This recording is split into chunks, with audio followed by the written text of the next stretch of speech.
Oi, antes de mais nada, eu vou fazer um vídeo aqui explicando o que eu meço, assim.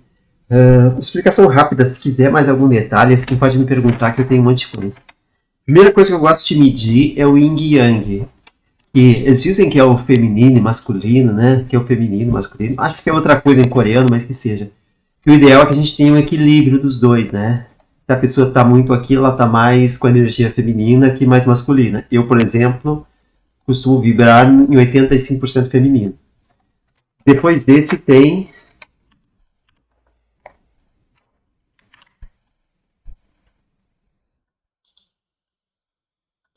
não necessariamente nessa ordem, mas eu gosto de analisar se a pessoa tem algum tipo de más energias. E daí eu vejo se tem salga, maldição. Maldição, pelo que eu entendi, é meio que rogar praga. Olho grande, magia negra, amarração, encantamento, feitiço, acho que é macumba, inveja, e se não tem, né? Depois eu gosto de ver se existe algum tipo de obsessor nas pessoas, ou se é uma casa também, né? Tem obsessores que são errantes, que a pessoa nem sabe que está morta, foi atraída por alguém para o local. Às vezes pessoas amadas presas por laços, geralmente esses têm intenções boas ou neutras. Mas como o sentimento dele, a frequência está baixa, acaba baixando a frequência de todo mundo local, né?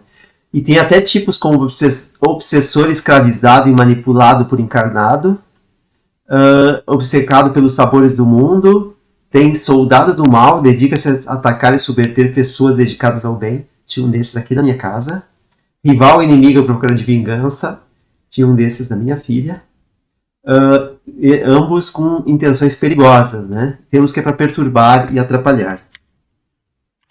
Próxima medida que eu gosto de fazer é a energia Bovis. Na verdade, isso aqui vem da régua de Bovis. Deixa eu pegar ela. A régua de Bovis, esse Bovis, em 1800 e poucos, ele mediu a energia do ser humano. Sei lá como é que ele fez isso. Mas ele usa medição de energia que é os Armstrongs. Um humano normal, saudável, geralmente está em 6.500. Ele até conseguiu descobrir qual a energia que as pessoas que tinham tuberculose geralmente tinham, câncer, e a minha mestra falou que ela descobriu recentemente que pessoas com Covid vibram perto dos 2.000, né? A minha mestra dizendo que pessoas normais geralmente é aqui entre 6.500 e 7.000 que vibra. Para ter acima de 7.000, só se a pessoa é uma pessoa mais espiritualizada. A régua vai até 10.000 aqui, né? E foi muito utilizada na época para investigar doenças como tuberculose, por exemplo. Na radiestesia a gente usa isso aqui, que é a mesma coisa mais ou menos, né? Para medir a frequência. Eu já notei, e por experiência própria, que pessoas com depressão vibram geralmente em 4.000, pessoas saudáveis 6.500, pessoas que já têm 5.800, por aí, pessoa que mais estressada, etc, né, e tal. E à medida que a pessoa vai expandindo a consciência, vai passando 7.000. Eu gosto de medir também a energia em Bovis da aura, que às vezes é maior. Eu já peguei pessoas que é menor, por exemplo, a energia da pessoa é 4.000, a aura 2.200. Tem tudo isso, mas muitas vezes é maior a energia, que é a energia em Armstrong mesmo é. Os japoneses chamam isso de ki, os indianos de prana, é a energia vital que todo ser vivo tem, né? Dá para medir, inclusive, energia de alimentos, que alimentos orgânicos geralmente tem mais de 10.000, e os cheios de agrotóxicos geralmente estão no 2.000, né? Dá para ver se o alimento é orgânico mesmo. O próximo aqui mede a frequência vibracional de Hawkins. Hawkins era um professor universitário, formado em psiquiatria, sei lá, mais filosofia, um monte de coisa, que ele investigou com equipamentos especiais, ele conseguiu medir a frequência vibracional. Não me perguntem o que vibra, né? Eu não me especializei nessa área das pessoas. Segundo ele, 80% das pessoas vibram abaixo de 200 Hz, que são emoções negativas, ou por exemplo, orgulho, raiva, desejo, mas não é desejo positivo, é o desejo de querer mais que o outro, a grama do vizinho, né? Medo, tristeza, apatia, culpa e vergonha. E abaixo de 20 é a descontinuar a própria vida, como é que se diz, o sentimento, né? A maioria das pessoas vibra nessa vibração, e uma motivação dele é que no meio universitário, que as pessoas por exemplo, estudam para fazer aquilo que gostam, raramente a pessoa consegue atingir a autorrealização. Geralmente, pelo menos onde eu dou aula, é quase sempre uma briga de egos, tem muito orgulho, um querendo ser mais que o outro, etc. Quando a pessoa passa de 200, começa a ficar mais positivo. Coragem, neutralidade, aqui a pessoa já bem. Vai para boa vontade, aceitação, razão, abundância, esperança, aqui o amor. Mas não é o amor romântico, é o amor aquele incondicional, né? Apenas uma a cada 10 mil pessoas consegue chegar nos 500 Hz pelo menos uma vez na vida. E na maioria das vezes não se sustenta aqui. Segundo o biômetro, acima de 600 Hz são pessoas mais espiritualizadas que dedicam a vida a ajudar os outros, né? Madre Teresa de Calcutá. Acima de 800 por aí era Buda, Dalai Lama, pessoas assim muito iluminadas. E segundo os autores, acima de 1000, Jesus Cristo, etc. e tal. E o importante disso aqui, ó, é que geralmente os obsessores, eles se ligam a pessoas cuja energia seja próxima deles. Então, se a pessoa está com depressão, triste, com medo, raiva, geralmente se apegam. Então, uma das melhores formas de se blindar de obsessores é vibrar em altas vibrações. Acima de 430 aqui, a gente já está livre de vários obsessores, de magia, etc. E também aqui dá para medir a energia da pessoa e da aura. Também dá para medir tanto a energia bovis de um ambiente, também numa casa, que a casa acaba absorvendo a energia das pessoas que estão nela e depois reflete de volta, né? Tipo, como se fosse a casa esquenta com o sol, depois reflete aquele calor, né? E a frequência também, né? Da aura a gente pode medir e etc. Próxima medida que eu gosto de fazer é os chakras. Geralmente as pessoas só falam dos 7 chakras principais, né? Que todo mundo conhece. O básico, o umbilical, etc. Mas a gente tem, na verdade, a gente tem 12 chakras principais. 5 são no corpo físico e o do 8º ao 12º são em outros corpos. O da Terra é 1 metro abaixo do chão, os outros acima da cabeça, um por volta do corpo, etc. São nos outros corpos que a gente tem. A gente também tem chakras importantes nos membros, pés, tornozelos, joelho, quadril. Tem nos pulsos, eu tenho que botar aqui no meu biômetro. E alguns chakras secundários importantes, como o coordenador, o timo, dos olhos, ouvidos, esplênico, humeral. Geralmente, pessoas com mediunidade têm o humeral muito ativo. A gente consegue ver se o chakra está com pouca energia ou excesso. Geralmente, pessoas com os chakras desalinhados são coisas energéticas, mas que acabam refletindo no corpo físico. A gente sempre verifica se o alinhamento do chakra está se refletindo no corpo físico ou não. Geralmente está. Próxima medida importante que tem é a aura da pessoa. A aura é como se fosse um campo de força que a gente tem em roda da gente, que protege a gente. A aura, ela tem um tamanho normal. Eu acredito que é em torno de 1 metro por aí, pelos meus experimentos, mas eu não sei exatamente o tamanho, né? Geralmente a gente nasce com a aura maior até, e muitas vezes a gente pode estar com a aura encolhida ou expandida. Eu consigo medir o percentual. 100% é a aura máxima que a pessoa tem, né? Deveria ter. E se está menos, ela está encolhida, muito próximo da pele.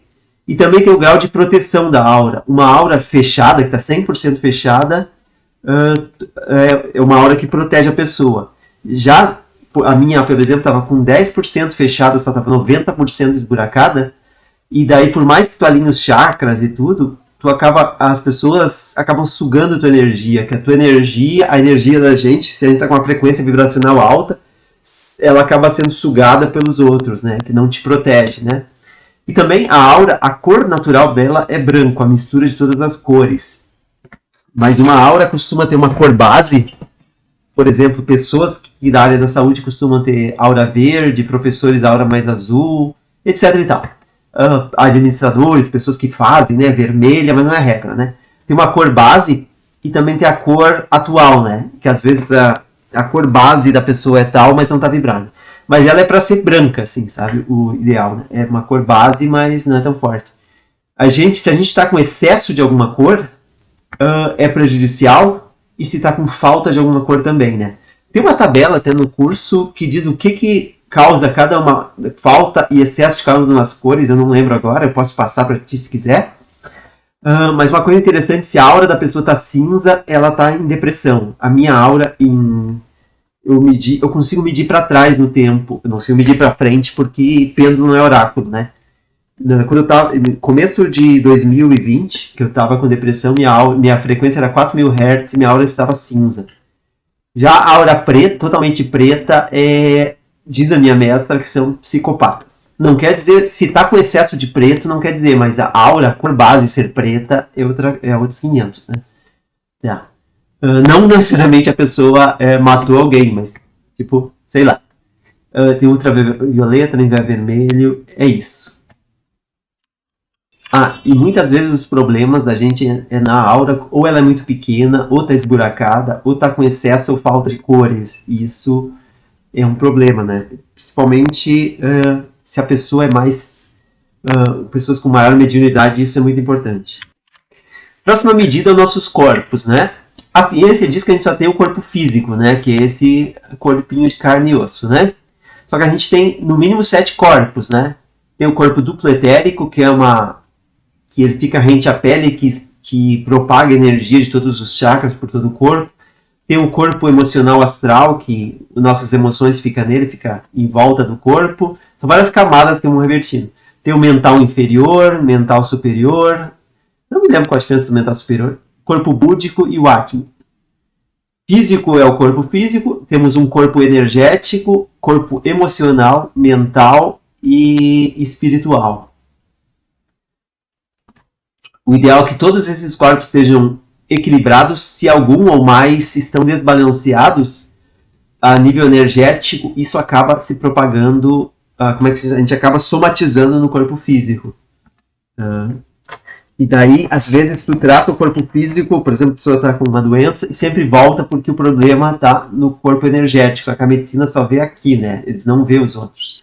Tem mais alguns biômetros interessantes. Esse aqui eu consigo medir o nível de estresse, ansiedade, depressão, de 0 a 10. Qual a principal área da vida que afeta? Físico, mental, espiritual, energético, chakras, emocional, profissional. E o quanto afeta, de não afeta muito baixo até doentio. Por exemplo, a minha ansiedade estava no nível 9, afetava o profissional de forma doentio. Esse aqui eu gosto de analisar também para ver se a pessoa tem uma capacidade mediúnica, que é bem interessante, uma ou mais. Esse biômetro revela o que a pessoa poderia fazer para melhorar a sua saúde. Ou se ela tem um problema de saúde, o que ela deveria fazer para tratar esse sintoma. Se a pessoa às vezes é bem saudável, aparecem coisas aqui como, por exemplo, meditar, escutar seu coração, perdoar, amar-se, às vezes ser a melhor versão de si mesmo, né? Já peguei pessoas que aparecia, por exemplo, evitar comer em excesso, evitar o tabaco na cocina, evitar o álcool em excesso, cuidar de si próprio, etc. e tal. Depende, cada pessoa. Depois eu tenho uns gráficos bem específicos, eu analiso um problema, eu vejo se a causa é física, mental, emocional, espiritual, psicológica. Aqui tem algumas causas psicológicas que pode ser. Eu, por exemplo, esses dias eu vendo por que eu não conseguia sucesso em determinada área, vim aqui, ó, TEA, transtorno do espectro autista, tá? Isso eu já sei, me diga outra coisa. Causas espirituais, eu já analisei uma pessoa que tinha, por exemplo, asma, e tinha a ver com, começou depois de adulto, tinha desconexão com o eu superior, missão espiritual, vampirismo de desencarnado, etc. Por exemplo, a minha ansiedade, uma das causas era mediunidade contida, só para ter uma ideia. Às vezes é negativismo, etc. São causas espirituais. Temos causas físicas também, etc. Todas as coisas a gente analisa conforme o problema, né? Se a pessoa não consegue ser próspera na vida, tem um biômetro que diz isso. Eu também, para algum problema específico de saúde, em vez de tratar só o sintoma, a gente consegue chegar na causa raiz, a gente consegue chegar em qual órgão que está em desarmonia. Pode ser um sistema, na verdade, primeiro a gente olha o sistema, depois os órgãos, depois as glândulas, né? Também olha as chakras, aura, tudo isso, que a gente é um todo, né? Não é só esse corpito físico, né? Às vezes tem a ver com feridas emocionais, a gente consegue descobrir em que época da vida isso tem. É uma infinidade. Se na tua análise cair algum desses, eu vou explicar um pouco melhor, né? Às vezes é até coisa pré-concepção, gestação, nascimento, pré-natal. E tem um aqui sobre cristais que a gente pode... Qual cristal a pessoa pode usar para, como se diz, para ajudar no tratamento do problema, né? Tem vários aqui, né? O pêndulo que me diz qual, eu não faço a menor ideia o que é cada um desses aqui. Mas minha esposa entende, geralmente dá uma, eu pergunto e bate com o que a pessoa está precisando mesmo. E esse aqui eu consigo medir a aptidão de uma pessoa para qualquer área. Por exemplo, a mediunidade, se tá de 0 a pessoa tem mediunidade em telecinésia, mas pode estar em 5, 10% ou pode estar em 100% a capacidade. Tá. É mais ou menos isso, então. E daí, com base no negócio, na análise inicial, eu consigo ver como é que está a pessoa como um todo, e daí eu consigo descobrir a causa, né? Qual sistema, órgão, etc. E a gente trata primeiro as causas para depois tratar o sintoma. Ah, e tem mais uma coisa que eu não falei aqui. O tratamento de radiestesia mesa radiônica é uma outra coisa, né? Tem alguma similaridade, não é a mesma. A gente usa gráficos, esses gráficos emitem energia para tratar o problema. Por exemplo, tem vários aqui, alta vitalidade, que é para restaurar a saúde, o Amins, que é para coisas na cabeça, né? Desimpregnador, retira más energias, e tem vários. Esse aqui é um monograma de Cristo, prosperador, etc. Tá? Yoshua é proteção espiritual, tem o Javé, né? Jeová em inglês, Arcanjo Castiel, são vários símbolos assim que a gente usa, flor da vida, que utiliza no tratamento, né? Eu combino isso tudo com cristais, com energia de pirâmides, formas geométricas e do Reiki. Inclusive eu tenho uma pirâmide que eu criei, não foi eu que criei, né? Eu me inspirei, né? Mas que eu tenho os símbolos do Reiki nela, o número de Grabovoi para a expansão da consciência, saúde, como é que diz? Amor incondicional, saúde, autocura do corpo, não me lembro agora quais os outros. E também tem o Ho'oponopono. Eu vi que adicionando, baseado em que eu vi outros autores fazerem, utilizando isso aqui em combinação com o tratamento, os resultados são muito melhores, assim, potencializa, né? E é basicamente isso a ideia do que eu faço, né? Então é isso, a gente analisa a pessoa, descobre as causas e usa os gráficos. Primeiro a gente analisa com os biômetros, o pêndulo, depois usa os gráficos para tratar a pessoa. Cada pessoa tem um tratamento bem personalizado. A professora diz que não é que nem pastelaria que tu pede, eu quero um de carne e 2 de queijo. Cada pessoa vai ter que ter gráficos diferentes, com os comandos diferentes, tempos diferentes, usa cristais diferentes, etc. A combinação é muito específica, né? E o que, por exemplo, a pessoa está com, sei lá, tendinite. A causa, por exemplo, pode ser no fígado, nos rins, no baço, etc. É o meu caso. E também, além da gente estudar os sistemas, órgãos e glândulas, também a gente consegue analisar as áreas da vida da pessoa. Eu não tenho aqui a planilha, mas a gente pode ver como é que está a vida da pessoa, a harmonia da pessoa em saúde, em prosperidade. Pode analisar uma casa, como é que está a harmonia daquela casa, né? Casa, apartamento, etc. A gente pode trabalhar a harmonia de um casal, né? Por exemplo, se o casal está com desarmonia, a gente pode medir isso com o biômetro e harmonizar. Tem que ambos quererem, né? Se não é amarração, né? Se um quer, outro não, harmonizar, né? A gente não pode. Tudo tem que ser com consentimento. A pessoa tem que querer, pedir e autorizar, né? E também, tipo, uma família que briga muito, a gente consegue harmonizar isso. Até gato e cachorros, animais que brigam, a gente consegue. E várias coisas assim consegue, como eu falei, a prosperidade, saúde, conexão com o eu superior, tudo isso é possível tratar com a radiestesia. Eu não cheguei a tratar ainda a prosperidade de ninguém, né? Mas eu quero tratar a minha própria, mas essa é a ideia, então. Mais ou menos um apanhado de tudo que eu faço aqui para ter uma ideia. Então, depois, assim que eu fizer a análise, eu vou passar os dados direitinho.